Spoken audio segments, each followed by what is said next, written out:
जुनेद शाह इन्हीं गलियों में सब्जियां फरोख्त करके गुजर बसर करते हैं, लेकिन दिन भर की मेहनत के बाद वो महज 400 रुपए ही कमा पाते हैं, क्योंकि महंगाई से न सिर्फ उनकी आमदन कम हुई है, बल्कि अब रोजी कमाने के लिए मशक्कत भी ज्यादा करना पड़ती है।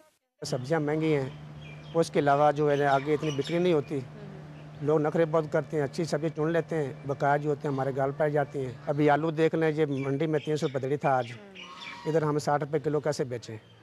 3-4 रुपये किराया डालते हैं, कुछ भी शाम को नहीं बचता। हुकूमती दावों के बावजूद खाने पीने की अशिया की कीमतें बढ़ रही हैं, और आलमी मालियाती फंड का कहना है कि माली साल के आखिर यानी 30 जून तक ग़िज़ाई अशिया की कीमतों में 9.5% तक इजाफा हो सकता है।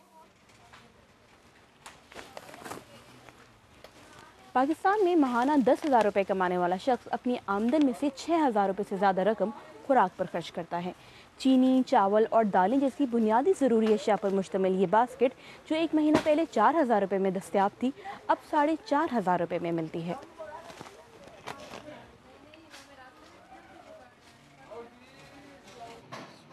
कहा जाता है कि पेट्रोलियम मसनूआत की कीमतें बढ़ने से महंगाई बढ़ती है, लेकिन गुज़श्ता चंद माह में डॉलर के मुकाबले में रुपया मजबूत हुआ और पेट्रोल और डीजल के नर्ख भी कम हुए, तो फिर चीज़ें सस्ती क्यों ना हुई?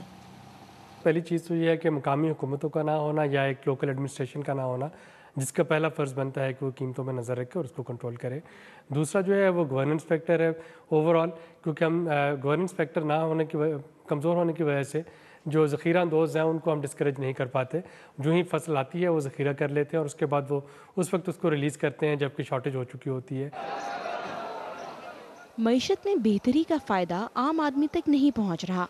ग़िज़ाई शोबे में बदइंतज़ामी को ख़त्म किए बगैर शायद अवाम के लिए ज़िंदगी की गाड़ी को रवा रखना मुश्किल होगा।